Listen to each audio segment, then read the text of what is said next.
Day 3. All right. First 2 days, we've demolished the kitchen and the bathroom and one of the bedrooms, and we've created a shit ton of mess everywhere. I'll give you a run through of everything so you can see where we're at and what we're gonna get up to today. All right, this is the first bedroom. Took out the carpet, took off the blinds, the wardrobe, and it's a shell. And here are all the bits and bobs and my coffee. Very important. Yeah, this wardrobe is taking up the entire thing, which makes the room look quite small, but it's not that small.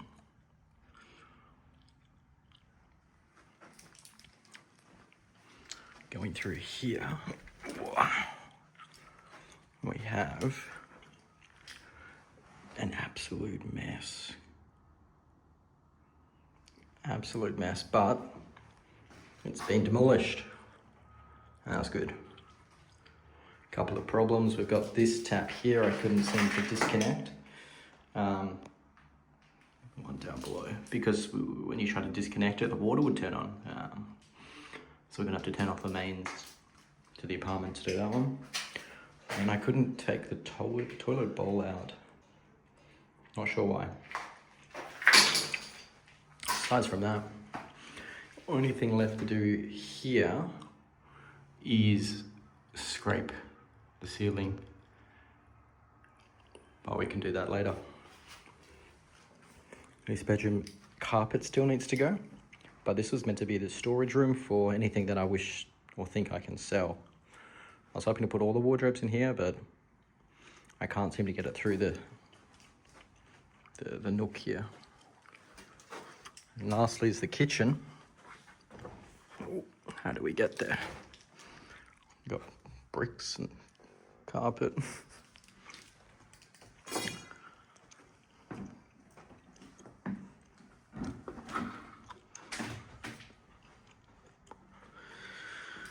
And here's the kitchen, also fully demolished.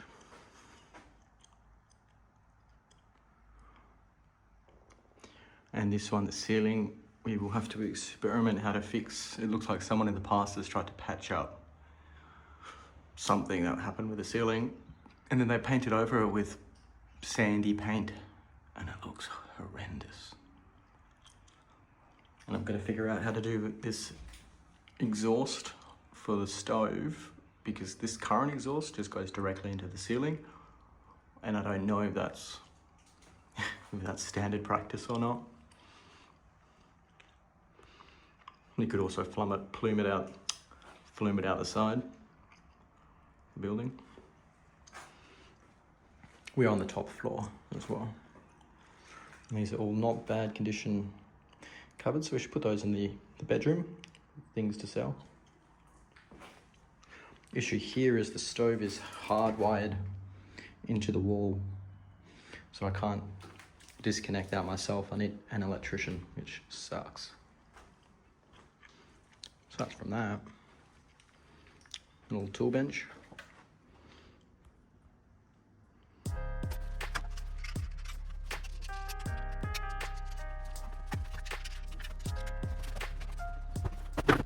All right, let's cut this door in half. I want to cut this in half so it's easier to transport in a car, because this won't fit in my ute space.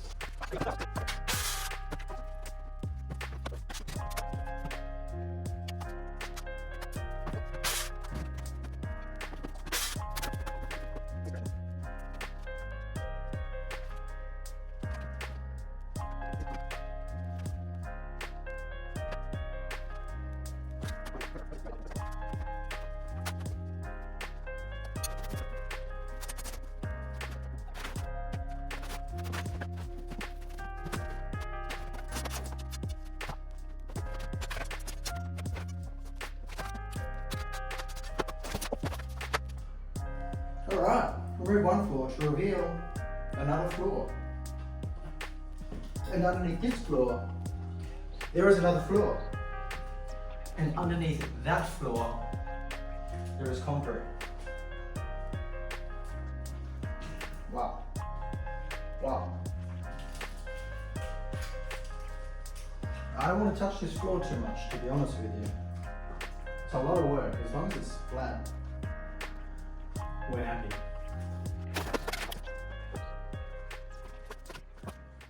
Alright.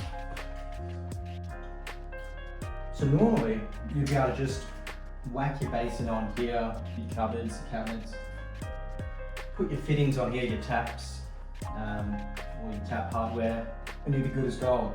And this works, right? You just turn that, water will come out perfect. The problem is, I want to get a washing machine here. I need to get a washing machine here because the laundry facilities have been shut down in this building. Which means I need a separate tap with its own hot water, its own cold water to go to the side, which means I need to expose all of this just to get the washing machine in. I don't know if I can do that without a plumber. I can expose the pipes, but I can't mess with the pipes. But it'll be good because there's a bit of a wet spot here and I don't know, actually, yeah, I don't know what's going on there. But we'll be able to make sure that everything's in good condition and not leaking any water. So that's the silver lining.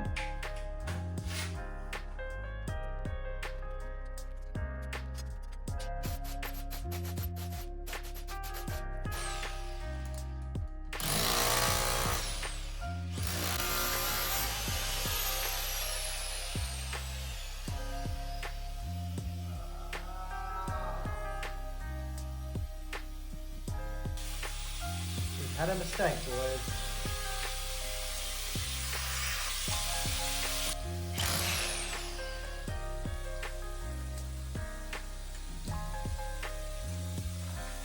Looks like we're going to turn the mains off and call the plumber.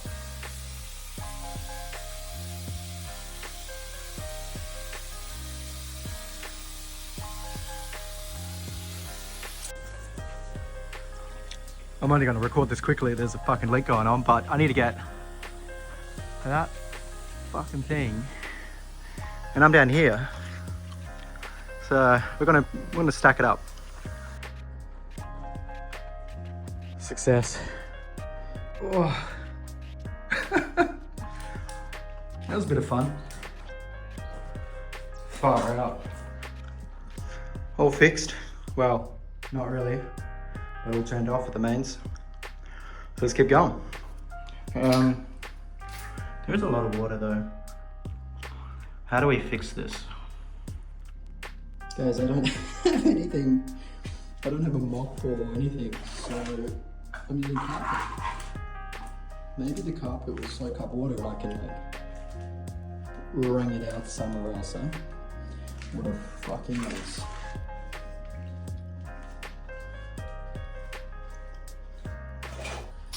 So I'm gonna have to expose all this part because we're gonna get rid of it.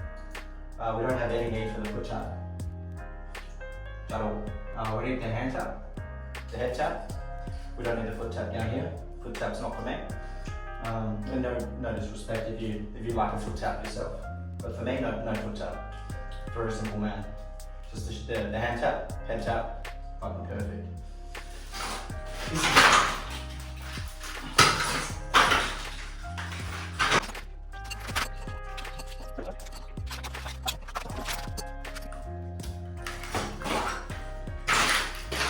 Alright, let's try this again. I'm not sure if we need to actually expose this one. We do need the spigots to come out, but maybe there is a spigot extender. Yeah. But this one will need to be exposed.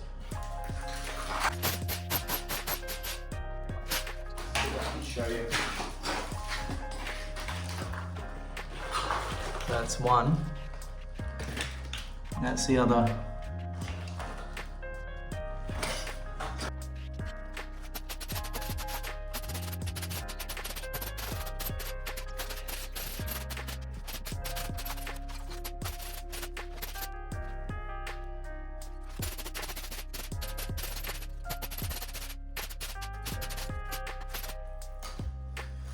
Yeah, right.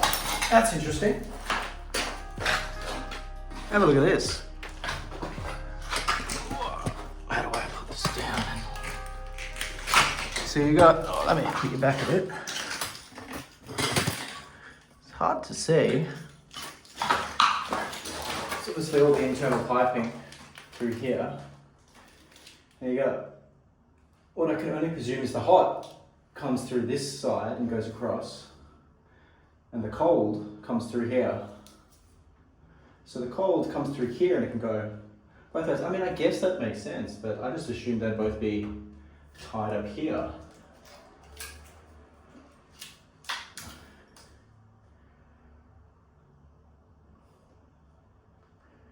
Which means we just have to cap it there, or like there-ish, or like there, whatever. Bizarre. So I don't necessarily need to expose this. Unless we need to make that come out. Still doesn't come undone. Crazy. All right, let's try again. Water's off this time.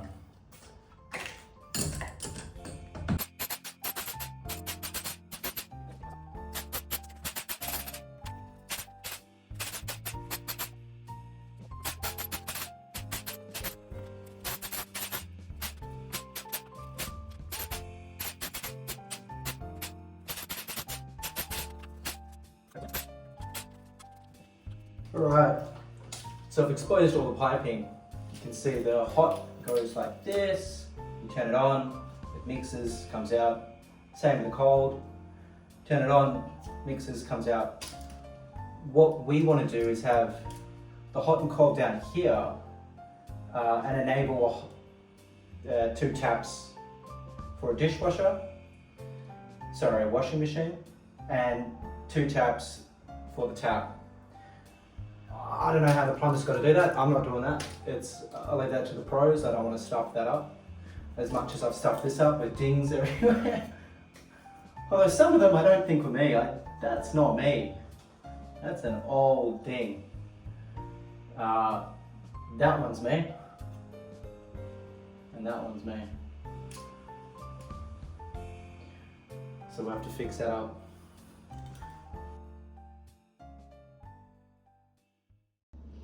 And today we want to tackle this room. Want to plaster this room.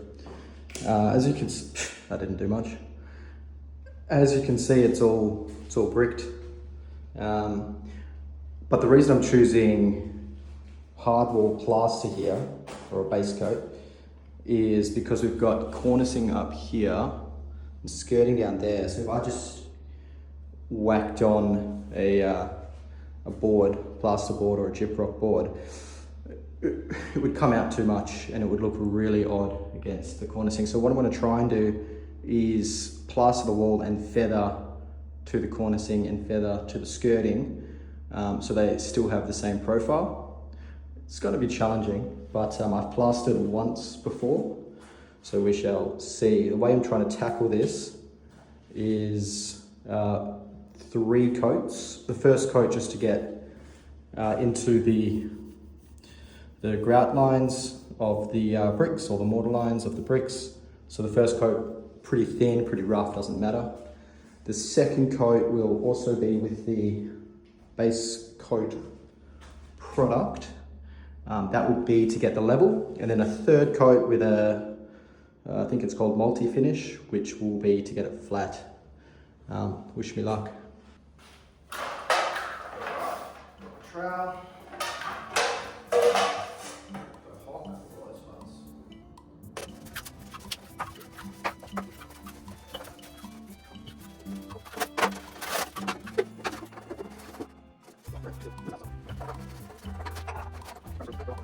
Worst case, I don't need a hole. Just take it out of the bucket.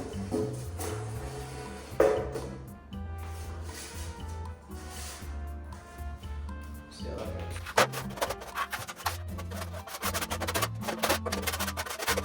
goes. We're just filling up the gaps. It's not going to be perfect. Right. I'm going to get a brush. as well.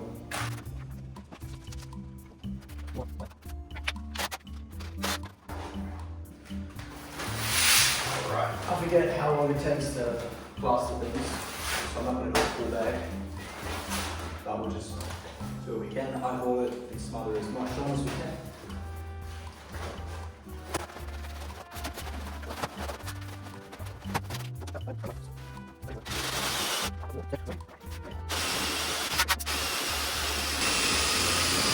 I'm really trying to get the bottom of the bucket.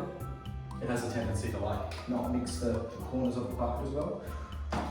Although this bucket's pretty good. It's a bit wider than another bucket.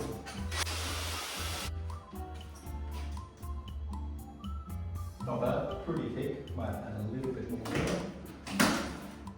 And say you want it like toothpaste. It's not bad. Little bit more water, just a touch.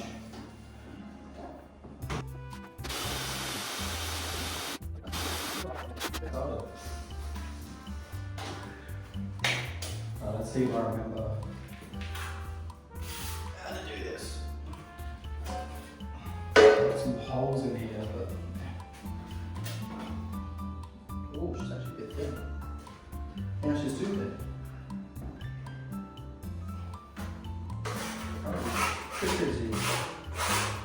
Do this. Yeah, I really need another thing to put it on the hop. Just don't have that today.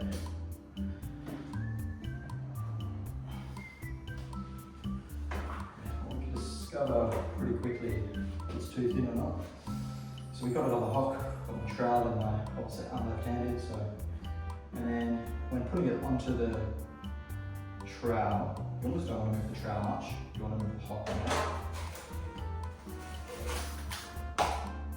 Just like that, all on the floor. It's too thin, I think.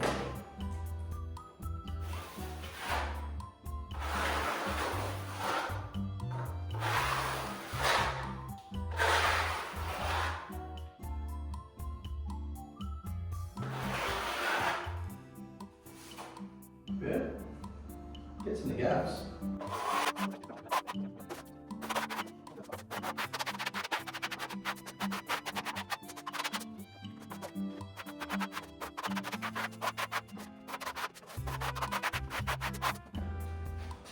Pretty quick, eh?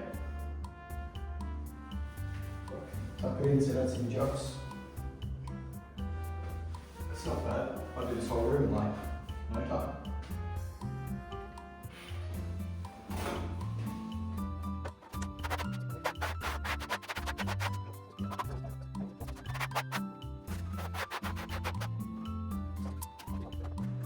Those gaps.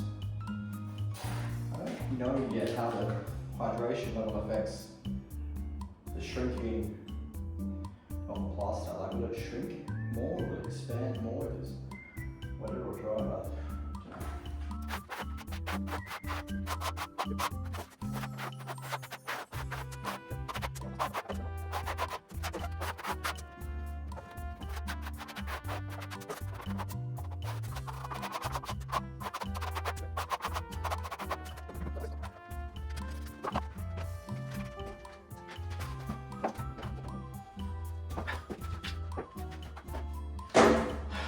Plaster on the other side, so give it a wash.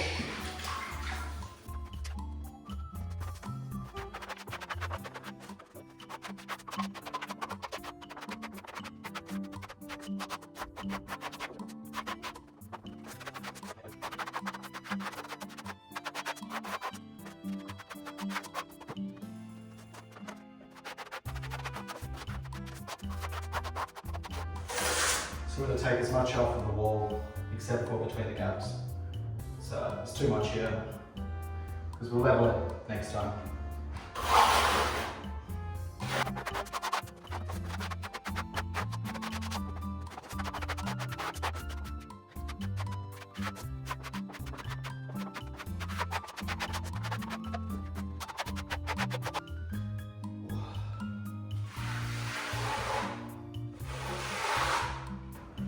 God, my arm's killing me, this is burning.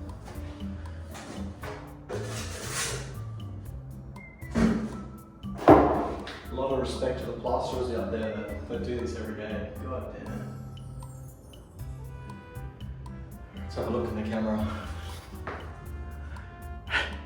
There we go, that's one wall. Let's do another.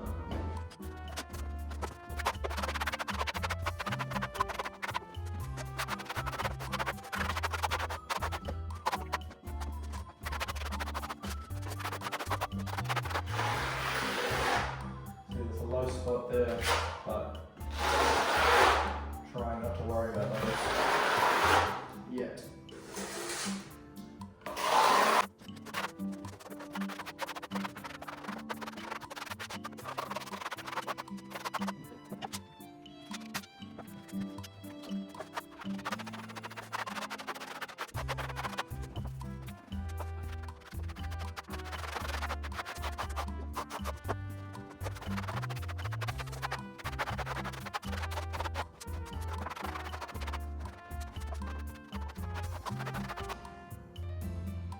Cool.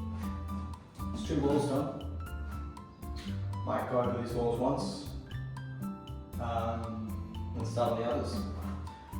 Pretty much out of plaster. It's all still pretty wet. It's all very, very wet, so I might just start on these other 2 walls. I'm going to do something pretty risky. I'm going to do something pretty risky. I've got the old plaster in here, but I got nobody to clean it because the water's broken and it's probably not good to pour it down any drain anyway, so she wouldn't. Normally if let it all dry, then it kind of turn into rocks and you throw it out that way. So what I'm going to do is I'm going to pour plaster and mix the plaster in here with this stuff, and so theoretically it will set faster, which is risky because I'm not good, I'm not used to that, but we'll see what happens.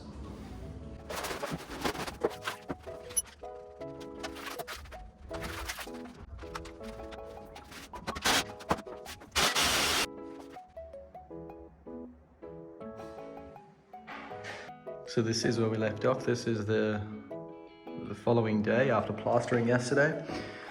My phone ran out of memory, so I could only capture the first half.